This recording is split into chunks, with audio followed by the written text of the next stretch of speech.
ಧರ್ಮಶಾಲಾದಲ್ಲಿ ನಿನ್ನೆ ನಡೆದ Indian premier ಲೀಗ್ನ 61ನೇ ಪಂದ್ಯದಲ್ಲಿ ಪಂಜಾಬ್ ಕಿಂಗ್ಸ್ ವಿರುದ್ಧ ಬೆಂಗಳೂರು ರಾಯಲ್ ಚಾಲೆಂಜರ್ಸ್ ತಂಡ 23 ರನ್ಗಳ ಗೆಲುವು ಸಾಧಿಸಿದೆ.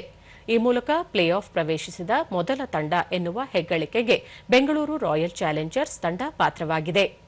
ಮೊದಲು ಬ್ಯಾಟ್ ಮಾಡಿದ ಬೆಂಗಳೂರು ರಾಯಲ್ ಚಾಲೆಂಜರ್ಸ್ ತಂಡ ನಿಗದಿತ 20 ಓವರ್ಗಳಲ್ಲಿ 4 ವಿಕೆಟ್ ನಷ್ಟಕ್ಕೆ ವಿರಾಟ್ ಕೊಹ್ಲಿ 58, ದೇವದತ್ ಪಡಿಕ್ಕಲ್ 45 ಹಾಗೂ ವೆಂಕಟೇಶ್ ಅಯ್ಯರ್ 73 ರನ್ಗಳ ನೆರವಿನಿಂದ 222 ರನ್ ಗಳಿಸಿತು.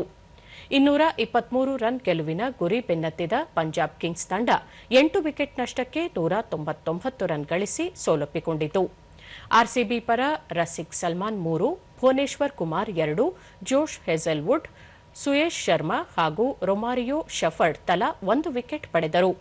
ವೆಂಕಟೇಶ್ ಅಯ್ಯರ್ ಪಂದ್ಯಶ್ರೇಷ್ಠ ಪ್ರಶಸ್ತಿಗೆ ಭಾಜನರಾದರು. ಆರ್ಸಿಬಿ ಈವರೆಗೆ ಆಡಿರುವ 13 ಪಂದ್ಯಗಳಲ್ಲಿ 9ರಲ್ಲಿ ಗೆಲುವು ಸಾಧಿಸಿ 18 ಅಂಕಗಳೊಂದಿಗೆ ಪಂದ್ಯಾವಳಿಯಲ್ಲಿ ಪ್ಲೇ ಆಫ್ ತಲುಪಿದ ಮೊದಲ ತಂಡ ಎನ್ನುವ ಹಿರಿಮೆಗೆ ಪಾತ್ರವಾಗಿದೆ.